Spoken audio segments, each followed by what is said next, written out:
Info demo serentak di Indonesia hari ini. Demo serentak yang terjadi hampir sepekan ini membuat Indonesia penuh dengan duka. Hampir seluruh wilayah Indonesia hari terjadi demo besar. Diketahui, kericuhan terjadi pada demonstrasi sejak tanggal 28 Agustus tahun 2025 yang awalnya digelar Partai Buruh di depan gedung DPR RI, Jakarta. Aksi Indonesia demo serentak besar-besaran terjadi hampir seluruh wilayah Indonesia sejak saat itu. Akibatnya banyak kerusakan gedung DPRD, kantor kepolisian serta sejumlah fasilitas umum lainnya. Demo mulai dari Jakarta, Gorontalo, Kalimantan Timur, Barat, NTB, Bandung, Bekasi, Jogja, Semarang, Bengkulu, Makassar, Bali, Aceh, Palembang, Medan, Kediri, Surabaya, Pekalongan, Cilacap, Papua dan Wonosobo. Untuk hari ini tanggal 5 September tahun 2025 di beberapa wilayah sudah mulai kondusif dan melakukan perbaikan atas kerusakan akibat demo. Namun rakyat terus desakan 17+8 tuntutan rakyat terus menjadi sorotan publik setelah ramai dibagikan di media sosial.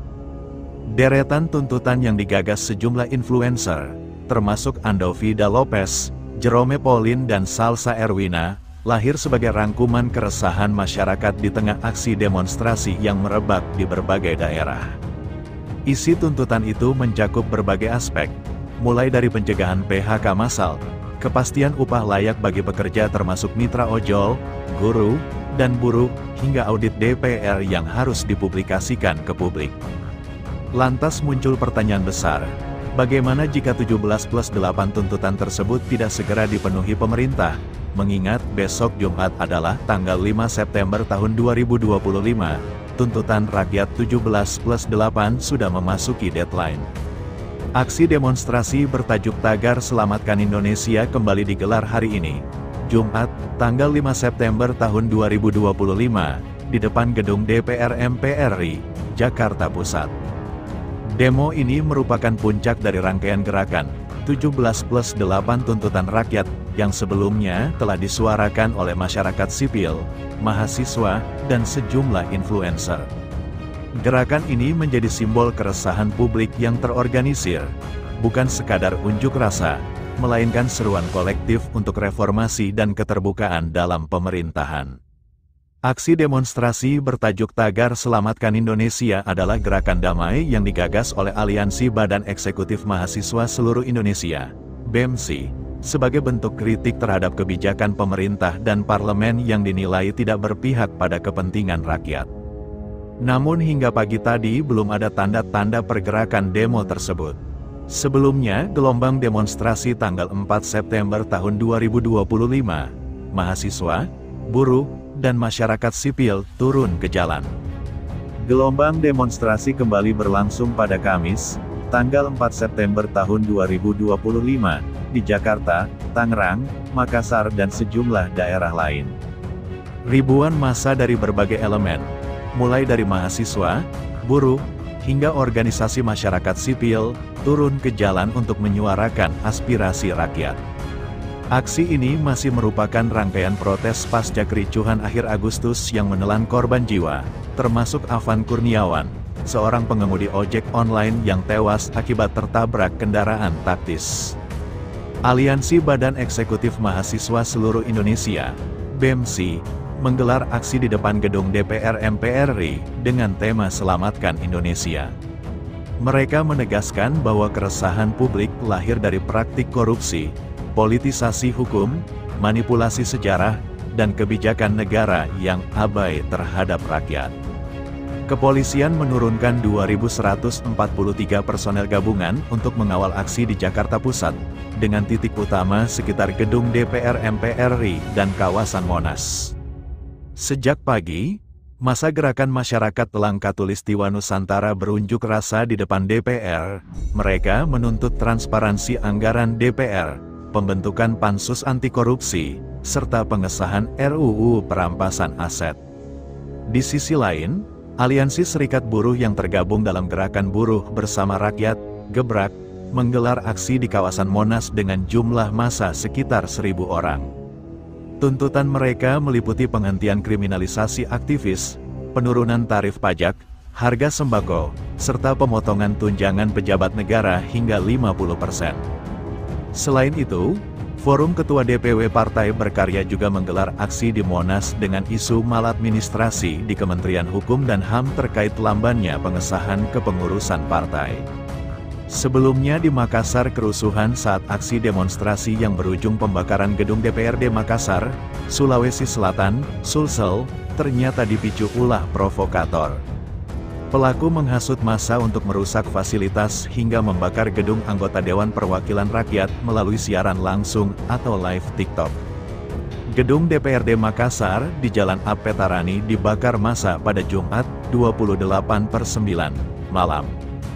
3 orang meninggal dalam insiden itu, yakni PLT Kasikesra Kecamatan Ujung Tanah Saiful Akbar, staf pribadi anggota DPRD Makassar Sarinawati, dan staf Humas DPRD Makassar Muhammad Akbar Basri alias Abai. Polrestabes Makassar yang mengusut kasus ini telah menetapkan 15 tersangka. Untuk DPRD Kota Makassar itu ada 5 orang pelaku pembakarannya, dan untuk pasal dikenakan adalah 187 dan 170 KUHP, ungkap Kapolrestabes Makassar Kombes Arya Perdana saat konferensi pers di Mapolda Sulsel, Kamis, tanggal 4 September tahun 2025. Dari 15 tersangka, 2 diantaranya merupakan provokator kericuhan berinisial Mi, 22, dan ZM, 22, yang menghasut massa lewat live TikTok. Kedua tersangka disangkakan pasal 160 KUHP tentang tindak pidana penghasutan. Pasal 160 penghasutan itu harus ada akibat yang ditimbulkan. Penghasutan yang dilakukan adalah menggunakan handphone dengan media sosial tertentu, sehingga pada saat itu mengajak orang untuk datang melakukan tindak pidana pembakaran dan sebagainya, tuturnya. Provokasi kedua tersangka membuat massa melakukan perusakan terhadap fasilitas yang berada di kantor DPRD Makassar. Sejumlah kendaraan yang terparkir di pekarangan kantor turut dirusak dan dibakar. Kericuhan memasuki puncaknya saat massa membakar gedung berujung 3 orang meninggal. Arya menuturkan, kedua tersangka yang berperan sebagai provokator turut melanggar Undang-Undang Informasi dan Transaksi Elektronik (IT). Orang-orang datang ke tempat tersebut dan ini ada akibat yang ditimbulkan, yaitu kebakaran dari gedung dan ada nyawa yang melayang.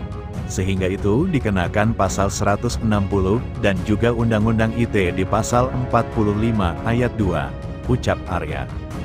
Menurut Arya, gedung DPRD Makassar dibakar setelah dilempari bom Molotov. Kerusuhan di kantor tersebut juga memicu aksi pencurian hingga penjarahan terhadap fasilitas DPRD Makassar.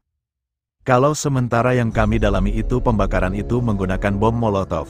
Tapi kalau untuk siapa yang menyuruh tentu ini masih dilakukan pendalaman dari Dirkrimum dan Satreskrim untuk aktor intelektual yang berada di belakangnya, paparnya. Pihaknya masih akan mendalami keterangan para tersangka. Selain 5 tersangka pembakaran dan 2 tersangka penghasutan, ada 8 tersangka lainnya yang masing-masing dijerat pasal 363 KUHP, pencurian dengan pemberatan, hingga pasal 480, pidana penadahan.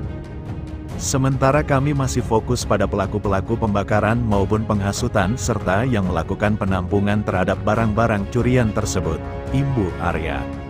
Sebanyak 5 kantor polisi sektor, Polsek, di Jakarta Timur hancur dirusak kelompok tidak dikenal.